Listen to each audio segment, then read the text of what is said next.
यहाँ पर 2 side group हैं, एक है Br, दूसरा है CH3, ठीक है। 2 पे मिथाइल है और 3 पे Br है, तो नाम का जाएगा 3 ब्रोमो 2 मिथाइल 1 2 3 प्रॉप, मैथ एथ प्रॉप, प्रॉप 1 ईन, तो नाम क्या हो गया 3 ब्रोमो 2 मिथाइल प्रॉप 1 ईन, ठीक है। तो अब नेक्स्ट जो हमारा टॉपिक है दैट इज, अब जो नेक्स्ट टॉपिक हमारा है वो है क्लासिफिकेशन ऑफ हेलोकेन्स, कि हम कितनी तरह से हेलोकेन्स को क्लासीफाई कर सकते हैं, ठीक है। तो बेसिकली 3 तरीके हैं, एक तो है on the basis of number of halogen atom, on the basis of hybridization, on the basis of degree, ठीक है। तो स्टार्टिंग करते हैं on the basis of number of halogen atoms, कि किसी भी कंपाउंड में कितने हेलोजन एटम है। तो अगर इसको स्टार्टिंग करते हैं, 3 तरह के हमारे पास टर्म्स होते हैं, मोनोहेलोकेन, डाइहेलोकेन और पॉलीहेलोकेन। जब हम बात करते हैं मोनोहेलोकेन की, तो उसमें सिर्फ और सिर्फ एक ही हेलोजन एटम प्रेजेंट होगा। फॉर एग्जांपल C2H5Cl, सिर्फ एक हेलोजन है, तो किसमें आएगा मोनोहेलोकेन। नाम क्या हो जाएगा इसका, chloro ethane, Cl chloro, C2H5 2 carbon इसलिए इथेन, तो क्लोरो इथेन इसका नाम हो जाएगा। वैसे अगर हम बात करते हैं डाइहेलोकेन की, तो वहाँ पर इस तरह का एल्काइल हैलाइड होगा जिसके पास 2 हेलोजन्स होंगे, ठीक है। तो ये एग्जाम्पल है किसका, डाइहेलो एल्केन का। जब हम बात करते हैं पॉलीहेलोएल्केन की, तो उसमें 2 से ज़्यादा हेलोजन प्रेजेंट होने चाहिए। फॉर एग्जाम्पल है ये, ठीक है, ये एग्जाम्पल है हमारा किसका, पॉलीहेलोएल्केन्स का, ठीक है। तो ये तो हो गया on the basis number of halogen atom. अब दूसरा आता है on the basis of hybridization, कि किस तरह से हम हाइब्रिडेशन के बेस पे इनको क्लासीफाई कर सकते हैं। हाइब्रिडेशन हमने क्लास 11 में पढ़ा था, 3 तरह के होते हैं, sp sp2 sp3, उस पर हम ज़्यादा फोकस नहीं करेंगे, हम आएंगे इसके क्लासिफिकेशन पे। पहला होता है एलाइलिक हैलाइड, दूसरा है विनाइलिक हैलाइड और तीसरा है बेंजाइलिक हैलाइड, ठीक है। एलाइलिक हैलाइड में हमारे पास जो हेलोजन होता है वो ऐसे कार्बन से जुड़ा होता है जिसके नेक्स्ट में carbon carbon double bond present होगा।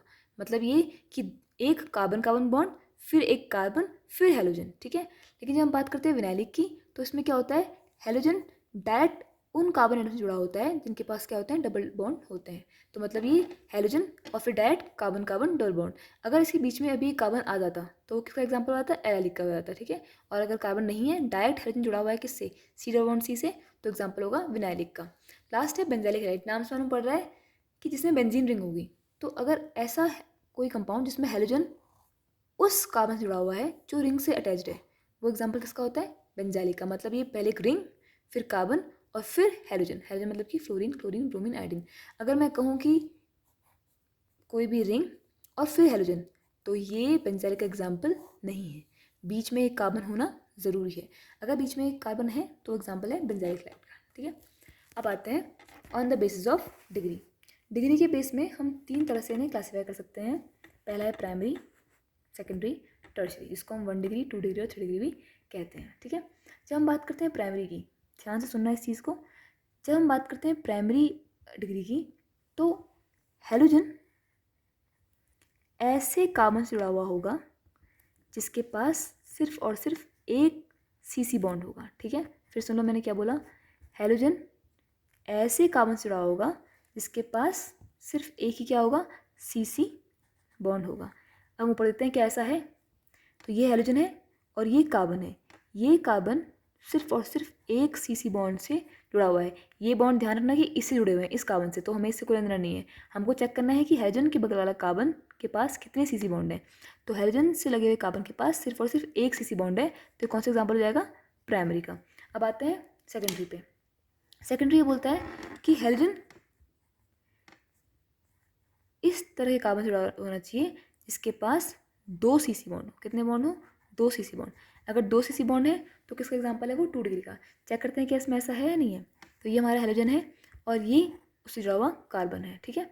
इस कार्बन के पास कितने बॉन्ड है, CC बॉन्ड, एक CC बॉन्ड ये है और दूसरा ये है, तो किसका एग्जाम्पल हो गया ये, 2 डिग्री का। फिर आते हैं हम टर्शरी पे।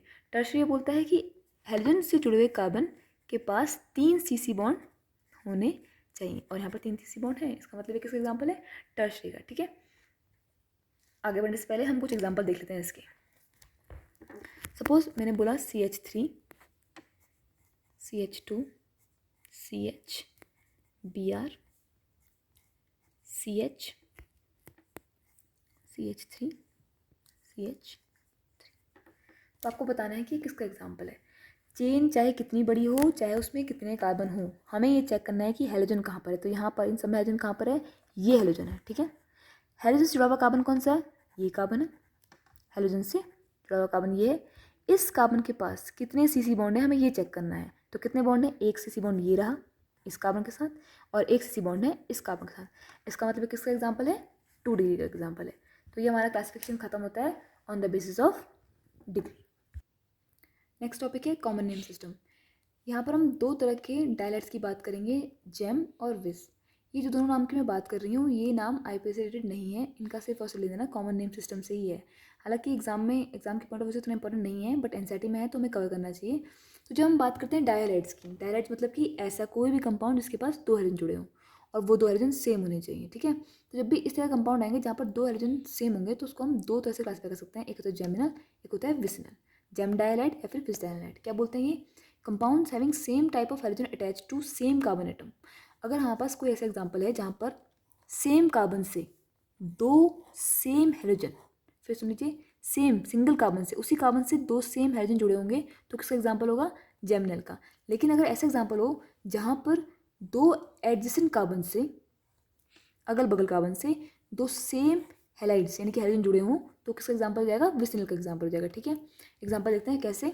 अगर मैं पूछूं CH3 CH Br Cl, तो क्या इसको आप जेमिनल में कंसिडर करेंगे, नहीं। क्यों, क्योंकि हालांकि है तो ये एक कार्बन से अटैच, लेकिन दोनों हेलोजन कैसे हैं, अलग अलग हैं, और हेलोजन सेम होने चाहिए।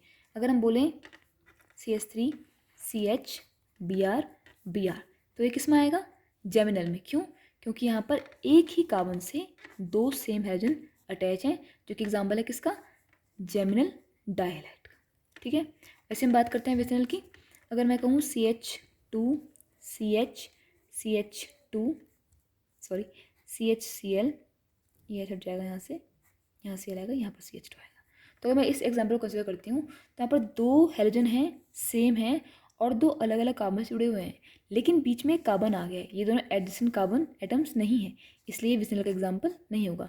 विसिनल के लिए 2 एडजेसेंट कार्बन पे सेम हाइड्रोजन ग्रुप का जुड़ना ज़रूरी है, तब वो एग्जाम्पल कहलाएगा विसिनल का, ठीक है। तो यहाँ पर हमने कॉमन नेम सिस्टम भी खत्म कर लिए हैं, जो कि हैं जेमिनल और विसिनल, ठीक है। अब आते हैं हम नेक्स्ट टॉपिक पे, जो कि है नेचर ऑफ CX बॉन्ड। यहाँ पर C क्या है, कार्बन, और X क्या है, हेलोजन। तो इससे पहले कि हम हेलो एल्केन्स की प्रॉपर्टीज़ के बारे में पढ़ें, उनको जानें, पहले हमें ये जानना ज़रूरी है कि उनके जो बीच में बॉन्ड बनता है उसका नेचर कैसा होता है। मतलब ये कि फॉर एग्जाम्पल मैंने बोल दिया CH3Br, ठीक है, ये क्या है, एक हेलो एल्केन है। तो अगर मैं इस बॉन्ड को ब्रेक करती हूँ, हेलोजन Br और कार्बन CBr के बॉन्ड, बीच के बॉन्ड को ब्रेक करती हूँ, तो किस में क्या है चार्ज आएगा, ये जानना ज़रूरी है। तो उसके लिए हम पहले पढ़ते हैं कि इनका नेचर कैसा होता है, ठीक है। ये सब जानते हैं कि फ्लोरीन, ब्रोमीन, आयोडीन, ये सब हेलोजेंस हैं, और हेलोजेंस का ये नेचर होता है कि वो इलेक्ट्रॉन्स को अपनी ओर खींचते हैं। मतलब ये कि electronegative halogen is always greater than electronegative of carbon. तो कार्बन की इलेक्ट्रोनेगेटिविटी से हमेशा हेलोजन की इलेक्ट्रोनेगेटिविटी ज़्यादा होगी। मतलब ये है कि अगर मैं ये कहूँ कि मेरे पास CH3Cl है, ठीक है, तो हम जानते हैं कि ये Cl, इस क्लोरीन की टेंडेंसी होगी कि यहाँ से इलेक्ट्रॉन अपनी ओर को खींचे, और जो भी एलिमेंट इलेक्ट्रॉन खींचता है वो कैसा होता है, नेचर में इलेक्ट्रोनेगेटिव होता है। तो इसका मतलब इसमें क्या चार्ज आएगा, पार्शियल नेगेटिव, और जो पार्ट डोनेट करता है उसमें क्या चार्ज आएगा, इलेक्ट्रो पॉजिटिव। मतलब ये कि जब भी आप किसी हेलो एल्केन के बीच का बॉन्ड तोड़ते हैं, तो कार्बन में हमेशा पॉजिटिव चार्ज आता है और हाइड्रोजन में हमेशा नेगेटिव चार्ज आता है, ठीक है। CH3 CH2Cl दूसरा एग्जाम्पल है। अगर मैं इस बॉन्ड को ब्रेक करती हूँ तो मेरे पास क्या बन जाएगा, CH3 CH2 positive and Cl negative, ठीक है।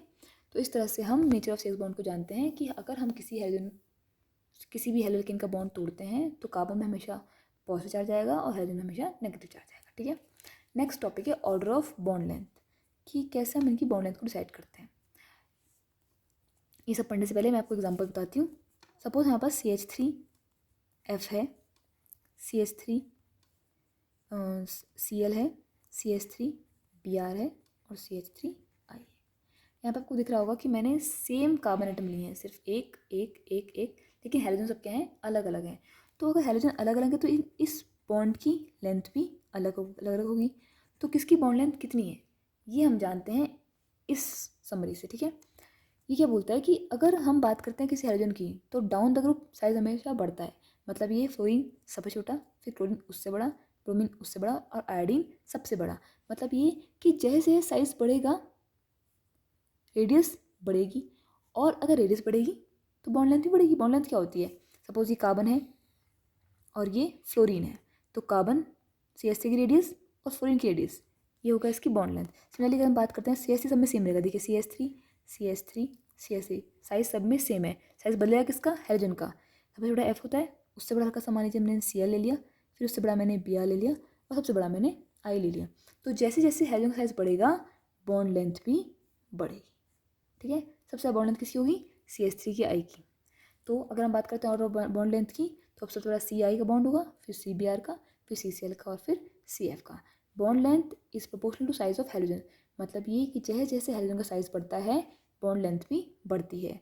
लेकिन शर्त यह है कि एल्काइल हाइड सेम होना चाहिए। अगर आप एल्काइल हाइड चेंज करते हैं तो फिर बॉन्ड लेंथ भी चेंज हो जाती है। तो आप तभी कंपेयर कर सकते हैं जब आपके पास एल्काइल हाइड सेम हो और हाइड्रोजन वेरी करे। और हाइड्रोजन इस तरह से वेरी करेंगे FCl Br I, तो I के लिए सबसे ज़्यादा साइज होगा और F के लिए सबसे कम। यहीं से एक दूसरा टॉपिक उठ के आता है जिसको हम बोलते हैं बॉन्ड स्ट्रेंथ, ठीक है। तो हम खुद जानते हैं कि अगर बॉन्ड स्ट्रेंथ की हम बात करते हैं तो साइज जितना बड़ा होगा बॉन्ड स्ट्रेंथ उतनी ही कम होगी। क्यों, क्योंकि बॉन्ड अगर आपको स्ट्रेंथ बढ़ानी तो साइज आपको पास करना पड़ेगा। मतलब ये कि दो मॉलिक्यूल्स जितने पास होंगे उनकी स्ट्रेंथ उतनी ज़्यादा होगी। तो अगर हम यहीं पर को ऑर्डर ऑफ बॉन्ड लेंथ की जगह हम बात करते हैं ऑर्डर ऑफ बॉन्ड इंथैल्पी की, यानी कि बॉन्ड स्ट्रेंथ की, तो एकदम रिवर्स हो जाएगी। मतलब ये कि सबसे ज़्यादा बॉन्ड स्ट्रेंथ होगी CF की, बिकॉज वो बॉन्ड सबसे ज़्यादा पास है, फिर CCl की, फिर CBr की और लास्ट में CI की, ठीक है। तो ये हमने दो तरह के ऑर्डर पढ़ लिए हैं, बॉन्ड लेंथ का और बॉन्ड इंथैल्पी का। नेक्स्ट लेक्चर में हम पढ़ेंगे इनकी प्रॉपर्टीज़ के बारे में कि कैसे एल्केन्स बनते हैं और कैसे इनकी रिएक्शंस होती है, ठीक है। ओके।